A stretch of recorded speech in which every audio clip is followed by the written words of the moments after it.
म्हणजे तुम्ही आत्ताच्या सायंटिफिक सिद्धांत आणि वाल्मिकी रामायण याच्या मधला अभ्यास करून मी ठरवलं की एक जेनेटिकली काय शक्य आहे किंवा खरंच काय होऊ शकतं. आणि विशेष म्हणजे वाल्मिकी रामायण असेल किंवा तुलसी रामायण असेल यांच्यातलं, तुलसी रामायणातलं यांच्यातलं काही जर थोडंफार आपण सिनेमॅटिक काढून टाकलं तर जीवन जगण्यासाठी जे नीतिमूल्य आणि जे इथिक्स आपण म्हणतो, ज्याला मॉरल्स म्हणतो, हे वाल्मिकी रामायणाने खूप सुंदर पद्धतीने मांडले.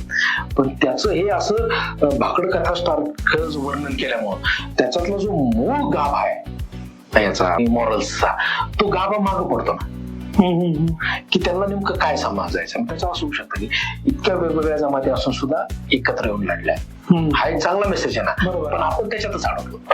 तर वाल्मिकीने जे ओरिजिनल फिलॉसॉफी किंवा ओरिजिनल मॉरल्स सांगितलेत मानवजातीसाठी, मी त्या अँगलनी बघायचा प्रयत्न केला.